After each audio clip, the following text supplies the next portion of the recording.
안녕하세요. 2022년 3월 2일 수요일입니다. 오늘 여기 서산 옆에 당진이라고 있는데 당진으로 2019년 서울 광화문 광장을 뜨겁게 달구는데 가장 중추적인 역할을 했던 전광훈 목사님이 방문을 하신다고 합니다. 저도 사람이 많이 모일 것 같은데 한번 멀찍이서라도 상황을 보려고 다녀올 예정입니다. 저는 그분의 신앙이 어떻고 신학이 어떻고 그거에 대해서는 말하고 싶은 생각은 없습니다. 나름대로 그분에게 장점도 많이 있으니까요. 다만 제가 전광훈 목사님을 얘기할 때는 대한민국이 굉장히 어렵고 모든 언론이나 또는 시민단체나 이런 데서 문재인 씨에 대해서 저렇게 나라를 엉뚱한 방향으로 끌고 가는 상황에서 아무도 함구하고 말하지 않을 때 김광훈 목사님이 나타나가지고 청와대 앞에 쬐깐한 텐트를 치고 거기에서 문재인을 비판하기 시작했고 문재인의 정책에 대해서 잘못된 점을 꼬집었고 이러면서 이제 광화문 집회에 불을 지피는 계기가 되었고 그리고 그 해에 10월 3일, 10월 9일로 이어지면서 수백만 명이 광화문에 집결했던 그 장본인이기도 하고 그분이 당진에 오신다고 하니 저도 한번 가서 보려고 합니다. 저는 다른 건 없고 그분이 국가를 생각해서 애국심을 가지고 뭔가 나라를 바로 잡으려고 하는 그 애국심에 작은 힘이나마 보태고 싶어서 그분이 하는 나라사랑 운동에 참여를 했고 광화문 집회에 참여를 했던 것이지 다른 이유는 없습니다. 또 오늘 그분이 당진에 오시는데도 제가 가려고 하는 것은 조금이라도 점 하나를 찍는 마음으로 나라를 사랑하고 나라를 회복시키는 그 일에 힘을 보태주고 싶은 마음일 뿐인 것입니다. 아마 대부분의 분들이 그러실 것 같아요. 아무도 말하지 않을 때 그분이 나서서 문재인이 잘못했다 이렇게 비판하기가 쉽지 않은데 그것도 큰 교회 목사님이 그렇게 했다고 하는 것이 참으로 한편으로는 고마운 생각도 들어서 그분이 하시는 일에 힘을 실어드리고 싶은 그러한 마음입니다. 참여하실 분들이 아마 많이 계실 것 같은데 가까운 데 계신 분들은 저도 동참할 계획입니다. 오늘 말씀은 다니엘서 2장 27절과 28절입니다.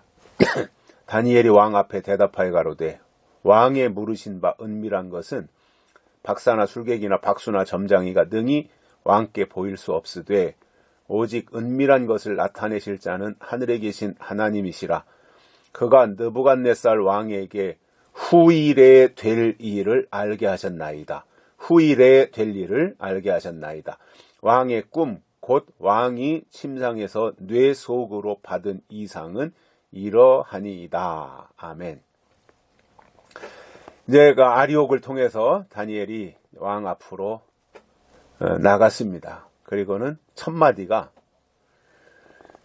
왕이 찾으려고 하는 그 꿈은 박사나 술객이나 박수나 점장이가 능히 왕에게 찾아서 보여줄 수 없습니다. 그건 아무나 할 수 있는 일이 아닙니다. 그건 하나님의 특별한 일입니다. 전제를 하고요. 그것을 나타내실 분은 하늘에 계신 하나님이시다 이겁니다. 정확하게 다니엘은 하나님에 대한 이야기를 합니다. 꿈을 주신 분이 하나님이시기 때문에 꿈을 찾으시는 분도 하나님이시고 그 꿈을 해석해 주실 분도 하나님이시다 이렇게 자신 있게 말하고 있다고 하는 것을 우리가 알 수 있거든요. 그래서 이러한 부분들에 대한 생각들을 우리가 보면서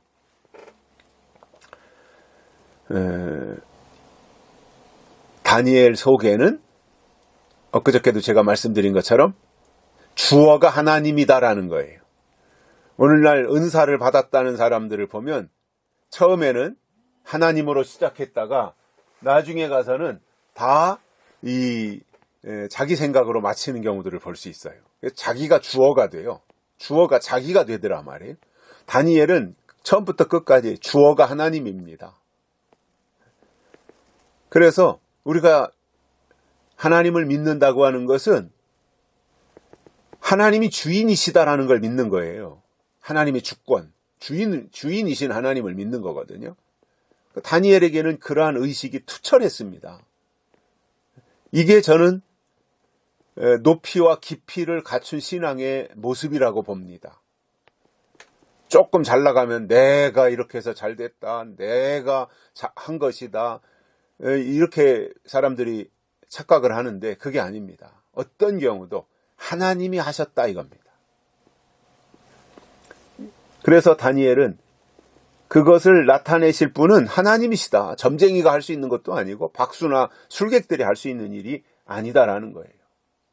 그러면서 느부갓네살 왕에게 보여주신 그 꿈은 후일에 될 일을 알게 하신 것이다 이 말입니다. 후일에 될 일을 알려주신 것.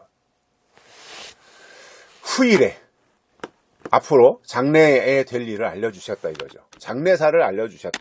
즉 예언을 알려주셨다 이겁니다. 그러니까 느부갓네살에게 하나님이 꿈을 주신 것은 단순히 밤에 자는 꿈을 주신 것이 아니라 장래사를 알려주셨다는 겁니다. 후일에 될 일, 장래일, 예언이지요. 대단한 겁니다. 그래서 이제부터 다니엘이 왕의 꿈을 해석을 하게 되는데 하나님에 의해서, 하나님을 위해서, 하나님에 의해서 이렇게 다니엘이 그 역할을 수행하게 되는 이 모습을 볼 수 있습니다. 어떤 경우도 사람은 하나님 앞에서 교만해지면 안 됩니다. 사람은 하나님 앞에서 교만할 수 없습니다. 왜냐하면 자기 것으로 하는 게 아니에요. 생명도 하나님이 주신 것이고요. 이 세상에서 살아가는 모든 과정이 다 하나님에게 속한 거예요. 뭔가 먼저 깨달음을 주신 것도 자기가 똑똑하고 잘나서 깨달은 것이 아니라 하나님이 깨닫게 하셔서 깨달은 거예요. 자기가 좀 많은 지식을 가지고 있는 것도 하나님에 대한 지식이죠. 그것을 가지고 있는 것도 그 사람이 잘나서가 아닙니다. 하나님이 목적을 가지고 그에게 그러한 지식을 허락하신 겁니다. 그렇다면 좀 잘 나가든 좀 유명해지든 좀 잘하든 좀 지위가 높아지든 어떤 경우도 하나님이 하신 것이다 라고 하는 고백이 있어야 되고 그렇게 처신을 하는 것이 옳은 것입니다. 그런데 좀 잘 나가면 사람이 교만해지죠. 어떤 경우도 사람은요, 교만해지면 안 됩니다. 교만해지면 죽는 겁니다. 그래서